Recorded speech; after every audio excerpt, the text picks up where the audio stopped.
Bismillahirrahmanirrahim. Assalamualaikum warahmatullahi wabarakatuh.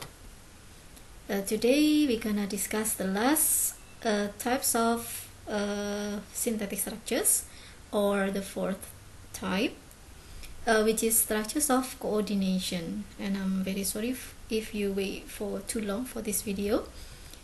Okay, and first we talk about what is structures of coordination. So in structure of coordination, there are two or more syntactically equivalent units joined in a structure which function as a single unit. So we have what we call as coordinators. So the easy way to recognize structures of coordination is the coordinators in it. Jadi paling mudah mengenali structure of coordination itu adalah adanya coordinators atau penghubung. If you talk about conjunctions, kalau dulu di bagian part of speech kita membahas conjunction, nah coordinators ini termasuk yang kita sebut sebagai coordinating conjunction. Okay. Jadi yang bagian coordinating conjunctions diantaranya adalah, so we have and, but, nor, not, or, and also this. Kalau ini tadi on simple, single, satu kata, but for this one it group, can be two words, can be three words. So these coordinators can also be function as preposition. So you have to check the sentences to make sure that they are coordinators. Jadi yang di antara ini tadi, mereka bisa menjadi preposisi, bisa menjadi penghubung. Nah, jadi harus diperhatikan kalimatnya untuk mengetahui fungsinya. And we also have correlative coordinators. Nah, ada juga correlative coordinators. Ini merupakan couple coordinators. Jadi coordinators yang dua tapi mereka LDR, terpisah ya. So like not bla bla bla, but, atau not only bla bla bla but also. Jadi di antara not only dengan but also itu terpisahkan oleh kata-kata. Begitu juga dengan either bla bla bla or bla bla bla. Ya, kalau not only but also bukan hanya titik-titik tapi juga titik-titik. Either bla bla bla or, either you or me. Nah, itu berarti salah satu antara kamu atau aku. Neither you nor me, berarti bukan kamu dan bukan aku. Both you and me, keduanya kamu dan aku. So these are correlative coordinators. Jadi sepasang coordinators tapi mereka terpisah, tidak berada di satu urutan seperti itu. Okay, now let's see next. You may also find the word series ya. Jadi ada kata series. Apa itu series? Series dalam coordinator itu maksudnya adalah bahwa ada, misalnya tadi ada not only titik-titik but also. Jadi ada dua yang dihubungkan. Kalau series itu kalau yang dihubungkan lebih dari dua. For example, red, white, and blue. Nah, ketika series maka analisanya seperti ini. Biasanya di sini ada koma, tapi kita buat menjadi kotak penghubung kecil yang fungsinya sama, yaitu coordinators di sini ya. Red, white, and blue. Misalnya apa? Bag ya. Jadi tas yang berwarna red, merah, putih, dan biru. Dan ketika mereka memiliki fungsi sebagai coordinators, maka mereka bisa dibolak-balik ya. Tidak menimbulkan perbedaan makna. Misalnya kita rubah white, red, and blue, atau blue, red, and white. Nah, maknanya tetap sama karena mereka memiliki fungsi yang sama, yaitu semuanya satu struktur, structure of coordination. Jadi kita punya 2 dan 3 di sini. Other example, contoh yang lainnya di sini ada modifiers. Nah, ini modifiers dari government. Government sebagai head. Kita ingat di sini ada arrow, yaitu government of the people, by the people, for the people. Nah, ini for ini mestinya agak kesini ya. Nah, ini walaupun tidak ada and ataupun or dan sebagainya, tapi mereka memiliki fungsi yang sama. Government of the people, government by the people, government for the people. Jadi fungsinya sebagai coordination. Coordinators atau kata penghubung itu bisa menimbulkan makna ganda atau makna yang ambigu, maka harus diperhatikan konteksnya. Misalnya di sini ada sebuah kalimat, he brought his friend a doctor and a gentleman. Yang satu, yang A ada dash seperti ini ya, kemudian yang B sama kalimatnya, he brought his friend a doctor and gentleman, tapi tidak ada simbol yang ini tadi. Kemudian yang ketiga, this sentence, tapi ada koma di tengah-tengahnya. Nah ini, there are one sentence but with 3 different meanings. Maksudnya bagaimana? Look at the analysis. Ya, misalnya yang A tadi ada, he brought his friend a doctor and a gentleman. Nah, kita tahu he adalah the subject, and then next all of these are the predicates. Kemudian brought is the verb, and then his friend a doctor and gentleman as the complement atau objeknya. And then see this one, ini ada arrow, berarti his friend adalah sebagai head, a doctor and gentleman sebagai modifier. Jadi di sini diartikan dia membawa atau mengajak temannya. Temannya ini adalah seorang dokter dan seorang gentleman. Jadi his friend, a doctor and gentleman semuanya adalah direct object. Oke, jadi ada 3 orang di sini. Ada 2 orang ya. He brought his friend, dia dan temannya, his friend. Makna yang kedua, the same sentence, still the same, jadi subjek dan predicate-nya. Nah, di sini yang membedakan adalah, kita lihat di sini, a doctor and gentleman dalam satu kotak, dan his friend menjadi indirect object, a doctor and gentleman as direct object. I hope you remember the criteria of indirect object. Kita ingat kriterianya ya, bahwa indirect object itu muncul ketika ada 2 objek. Kemudian indirect object itu merujuk pada benda yang berbeda dengan direct object atau orang yang berbeda. Jadi di sini diartikan dia membawakan temannya, seorang dokter dan gentleman. Nah, jadi a doctor and gentleman ini bukan his friend. Maka his friend ini menjadi indirect object. A doctor and a gentleman adalah direct object. Walaupun bisa jadi ini ada 2 yang di bawah, bisa jadi ada 1.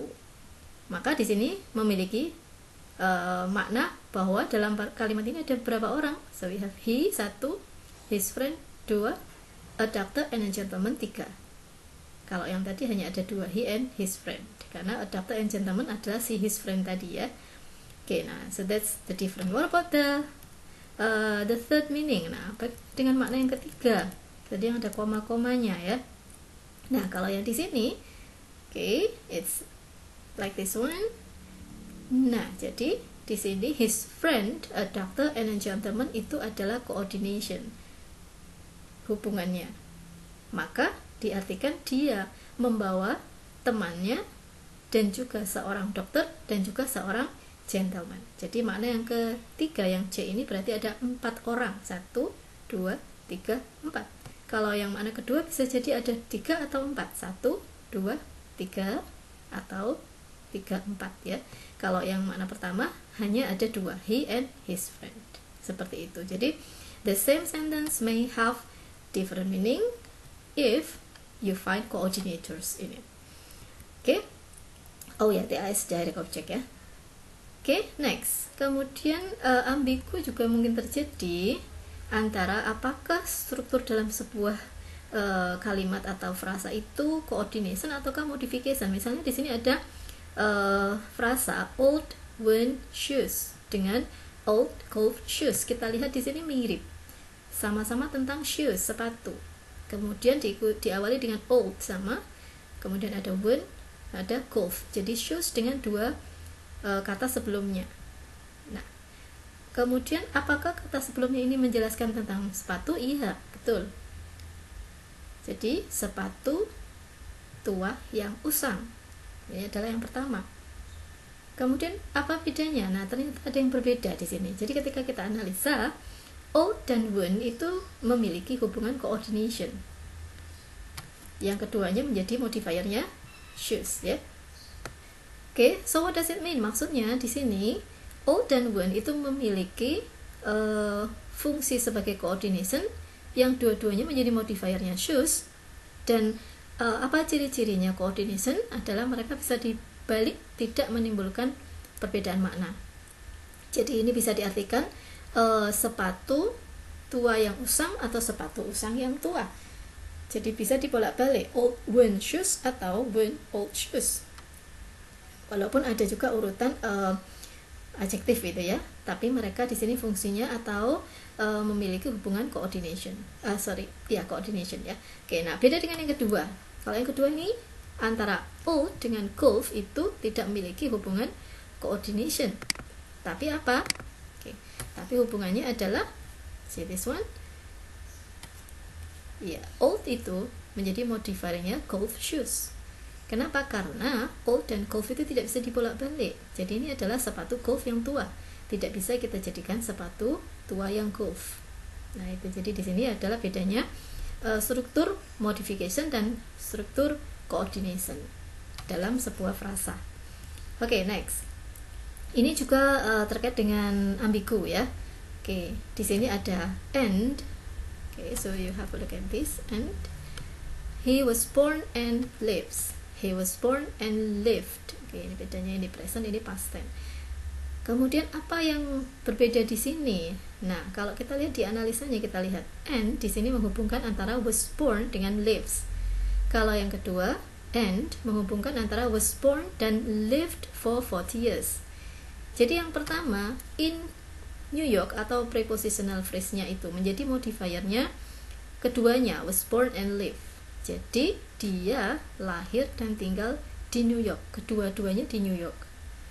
Tapi yang kedua, di sini for 40 years prepositionnya itu menjadi modifiernya lived saja. Tidak was born. Jadi diartikan dia lahir dan hidup selama 40 tahun. Jadi yang selama 40 tahun itu hidupnya saja, tidak terlahirnya selama 40 tahun.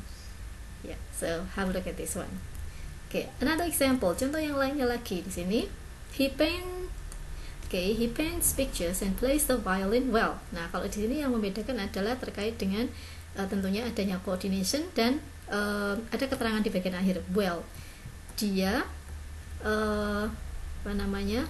dia melukis dan bermain biola dengan baik. Nah, yang dengan baik itu apakah bermain biolanya saja ataukah juga dengan melukisnya? Nah, kalau yang dia bermain dia baik itu hanya memainkan biola saja, maka seperti analisa yang pertama, kita lihat he sebagai subjeknya, paints pictures and plays the violin well sebagai predicate-nya, kemudian kita lihat paint sebagai verb, kemudian picture sebagai modifier sebagai complement, and dan dihubungkan plays juga sebagai verb, violin sebagai complement-nya. Kemudian kita lihat well ini ada dalam satu kotak dengan plays the violin.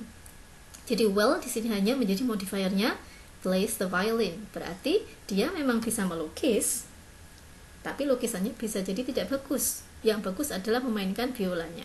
Karena well ini hanya menjadi modifiernya plays the violin. Nah, jika dia bagus keduanya, bagus melukis dan memainkan biola, maka well seperti dia analisa yang kedua, well ini menjadi modifiernya keduanya. So check this one.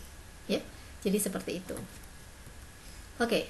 Now we go next to ellipsis. What is ellipsis? Ellipsis itu adalah penghilangan kata.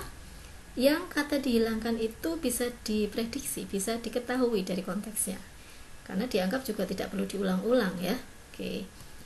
Like this one di sini contohnya, I like fresh fish not salted. Kalimatnya adalah I like fresh fish not salted. Jadi tidak lagi disebutkan fish-nya.